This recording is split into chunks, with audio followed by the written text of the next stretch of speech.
बिस्मिल्लाहिर्रहमानिर्रहीम। अस्सलाम वालेकुम फ्रेंड्स। आज की हमारी जो वीडियो है वो पिछली प्राइस एक्शन की वीडियो की अगली वीडियो है। पिछली वीडियो हमने प्राइस एक्शन के बारे में पढ़ा था, मार्केट की मूवमेंट के बारे में पढ़ा था, और जो मूवमेंट होती है उसमें जितने भी पैटर्न बनते हैं जैसे कि रिवर्सल पैटर्न्स, कंटिन्यूएशन पैटर्न्स और न्यूट्रल पैटर्न्स, उसके बारे में स्टडी किया था। रिवर्सल पैटर्न के कुछ पैटर्न हमने पिछली वीडियो में स्टडी किए थे, जिसमें double top, double bottom, triple top और ट्रिपल बॉटम के बारे में हमने पिछली वीडियो में स्टडी किया था। आज जो हम स्टडी करेंगे वो है हेड एंड शोल्डर पैटर्न, जो भी रिवर्सल पैटर्न है। ये पैटर्न तब बनते हैं जब एक स्टॉक या क्रिप्टो करेंसी इस तरह अप ट्रेंड में हो, यहाँ पे आके एक छोटा सा पीक बनाए, इसके बाद एक और बड़ा पीक बनाए, और यहाँ पे उसी रेजिस्टेंस सपोर्ट पे आके एक छोटा सा और पीक बनाए। तो हेड एंड शोल्डर एक ऐसा पैटर्न है जिसमें तीन पीक्स बनते हैं, जिसमें दो पीक्स जो है ना वो ऑलमोस्ट सेम साइज के होते हैं, थोड़ा बहुत उसमें फ़र्क हो सकता है, जबकि मिडल का जो पीक है वो इन दोनों से बहुत ज़्यादा ऊपर होता है। और ये तीनों पीक आके एक ही सपोर्ट से रिजेक्शन लेते हैं, जिसको हम नेकलाइन कहते हैं। ठीक है, अब ये पैटर्न कब कंप्लीट होगा? जब ये इस नेकलाइन को ब्रेक करके नीचे आएगा, तब ये पैटर्न कंप्लीट होगा।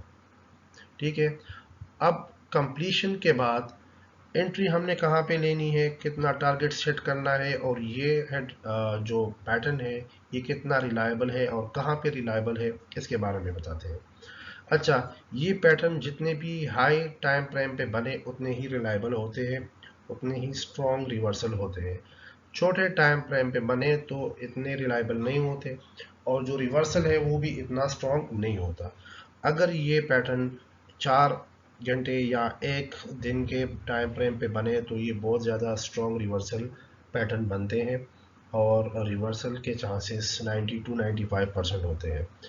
इसके अलावा अगर आप RSI यूज़ करते हैं और ये पैटर्न ओवरबॉट के पोजीशन पे बने, जैसे कि 70, अगर RSI 70 पे हो या 80 पे हो तब ये पैटर्न बने, तो इसका मतलब ये है कि अब ये एक स्ट्रॉन्ग रिवर्सल पैटर्न बनेगा, और यहाँ से ये जो अप ट्रेंड है ये नीचे की तरफ आना स्टार्ट हो जाएगा।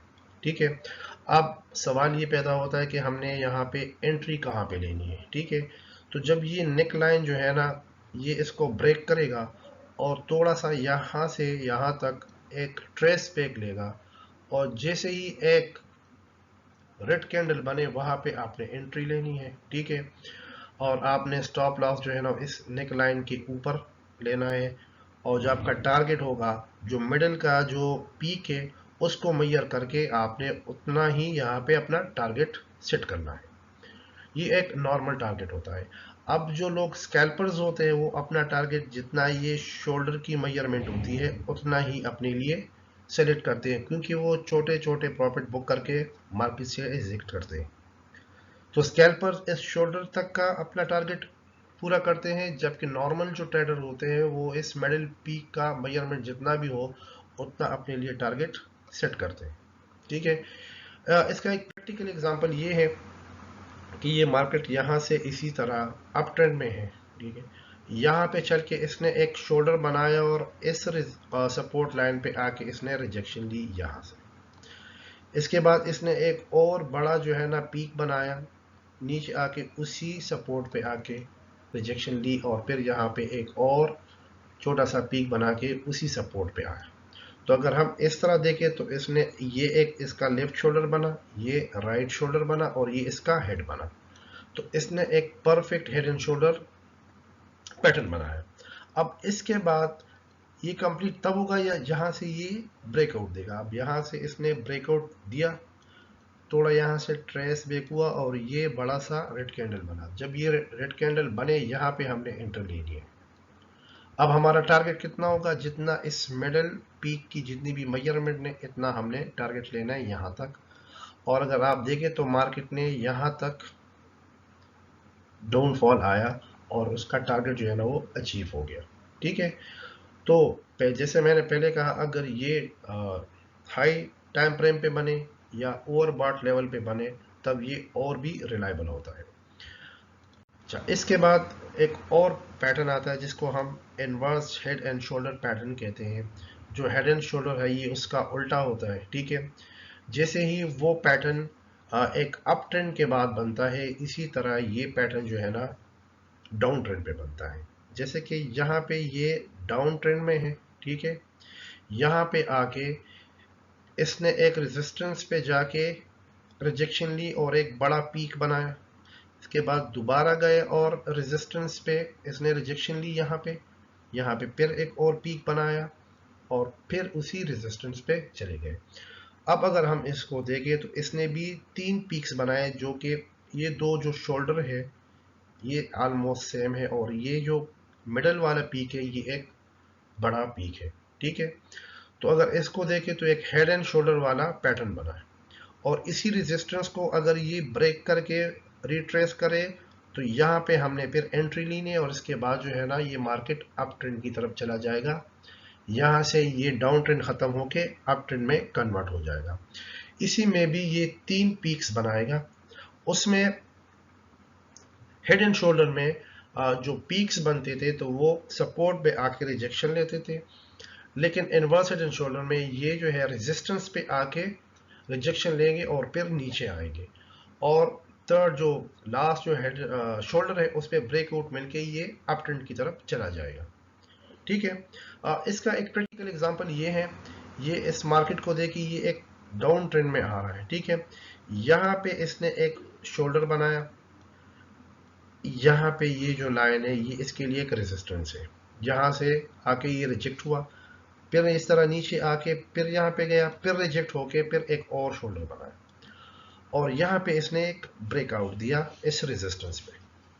तो यहाँ पे एक शोल्डर ये बना, एक शोल्डर ये बना, और ये एक हेड बना। तो ये इसने एक perfect inverse head and shoulder pattern बनाया, और यहाँ से ब्रेकआउट पे यहाँ पे एंट्री ली।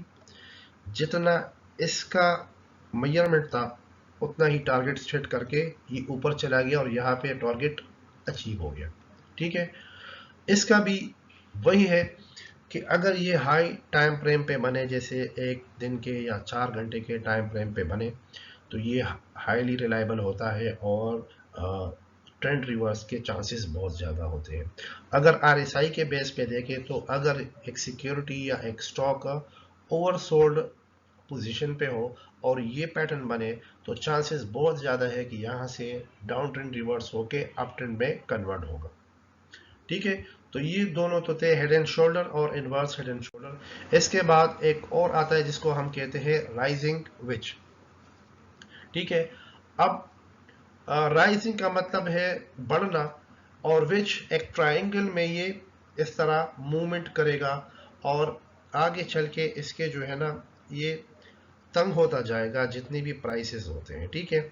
तो अगर हम देखें जब भी हम एक प्राइस मूवमेंट होती है अप ट्रेंड में, तो उसके लिए हम एक ट्रेंड लाइन इस तरह बनाते हैं, और वो इस तरह उसमें मूवमेंट करती है। उस ट्रेंड लाइन को वो सपोर्ट देके ऊपर की तरफ चलती है इस तरह, ठीक है। लेकिन अगर इस तरह हम देखें कि एक ट्रेंड लाइन हम यहाँ पे करें जो सपोर्ट ले, और जहां से ये रेजिस्टेंस ले वहां पे भी हम लाइन ड्रॉ करें, और अगर प्राइस इसके बीच पे मूवमेंट करे और टाइम टू टाइम ये जो हायर हाइज है वो छोटे छोटे बनते रहें, तो एक पॉइंट इस तरह आएगा कि ये बहुत छोटे छोटे higher highs and higher lows बनाता जाएगा। इसका मतलब ये है कि अब बायर्स का जो इंटरेस्ट है वो कम होता जा रहा है, वॉल्यूम भी कम होती जा रही है। इसके बाद ये पॉसिबिलिटी है कि यहाँ पे एक ब्रेकआउट आके ये ट्रेंड जो है रिवर्स होके नीचे आएगा इस तरह, ठीक है। इस तरह अगर आप देखें कि हायर हाइज तो बन रहे हैं अप ट्रेंड की तरह, लेकिन अब ये हायर हाइज जो है ना एक दूसरे से बहुत छोटे छोटे बन रहे हो, ठीक है। इसका मतलब ये है कि बायर्स का इंटरेस्ट कम होता जा रहा है, वॉल्यूम कम होती जा रही है, ठीक है। और इसके बाद ये पॉसिबल है कि मार्केट जो है ना वो इस ट्रेंड लाइन को ब्रेक करके नीचे आ जाए। तो ऐसे पैटर्न को हम कहते हैं राइजिंग विच।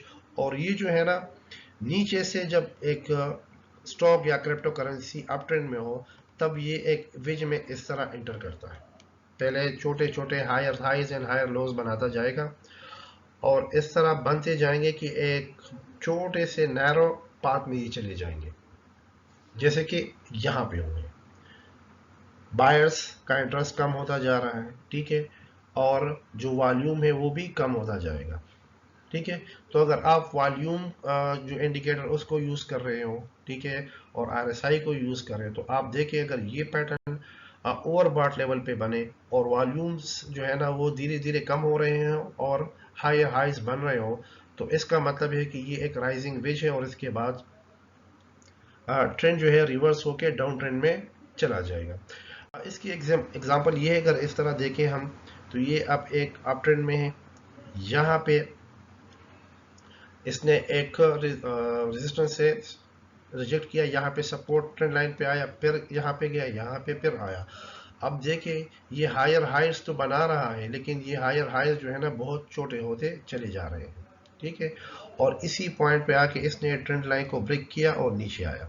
अब यहाँ पे हम टारगेट कैसे सेट करेंगे? जो पहला इसने रेजिस्टेंस को रिजेक्ट करके सपोर्ट पे आया, उसको मैयर करके आप यहाँ ब्रेकआउट के साथ रखें और ये हमारा क्या हो जाएगा? टारगेट हो जाएगा। और इस कैंडल के ऊपर हमारा क्या आ जाएगा? स्टॉप लॉस आ जाएगा, ठीक है। स्टॉप लॉस जो है ना लगाना मस्ट है, ताकि हम ज़्यादा से ज़्यादा लॉस से बचें और जो हम प्रॉफिट बुक करें, ठीक है। इसलिए स्टॉप लॉस लगाना ज़रूरी है। राइजिंग वेज में ये होता है कि डाउन अप ट्रेंड में जाते हुए जो प्राइसेस हैं वो धीरे धीरे कम होते जा रहे हैं, ठीक है। हायर हाइज जो है ना वो छोटे छोटे बना रहा है, वॉल्यूम कम होते जा रहे हैं, ठीक है। और ये अगर आईएसआई के ओवरबॉट लेवल पे हो, तो चांसेस 90 टू 95% ये है कि अब ये ट्रेंड लाइन को ब्रेक करके रिवर्स हो जाएगा और डाउन ट्रेंड स्टार्ट हो जाएगा। इसके बाद जो तीसरा जो वेज है जिसको हम फॉलिंग वेज कहते हैं, जो डाउन ट्रेंड पे बनता है। जैसे कि राइजिंग वेज में वो हायर हाइज बना रहा होता है, लेकिन वो छोटे छोटे होते हैं। इसी तरह हमने पढ़ा था कि डाउन ट्रेंड में एक सिक्योरिटी या एक क्रिप्टो करेंसीज लोअर लोज बनाता जाएगा, जिससे हमें पता चलेगा कि ये करेंसी जो है ये डाउन ट्रेंड में है। अब अगर हम देखें यहाँ पे ये लोअर लोज बना रहा है, एक लोअर लो यहाँ पे है, एक लोअर लो यहाँ पे है, और यहाँ पे हमने ऊपर से क्या बनाया हुआ है? एक ट्रेंड लाइन बनाया हुआ है, ठीक है। तो ये आके इसने एक बार रेजिस्टेंस पे सब रिजेक्शन हुआ, सपोर्ट पे आया, फिर वहां पे रिजेक्ट हुआ, सपोर्ट पे आया, फिर इस तरह अगर हम देखें तो ये अब ये लोअर लोज जो बना रहा है, ये छोटे छोटे लोअर लोज बना रहा है और ये एक विच में एंटर हो रहा है। इसका पाथ जो है ना वो नैरो हो रहा है। इसका मतलब ये है कि अब जो सेलर्स है उसका इंटरेस्ट कम होता जा रहा है, ठीक है, और सेलिंग जो प्रेशर आ रहा है उसको सेलिंग प्रेशर का वॉल्यूम भी है वो कम होता जा रहा है। तो अब चांसेस ये है कि ये इस ट्रेंड लाइन को ब्रेक करके ऊपर जाए और एक अप ट्रेंड जो है ना वो रिवर्स होके ऊपर चला जाए, इस तरह। ये इसका एक एग्जांपल है। यहां से अगर हम देखें तो ये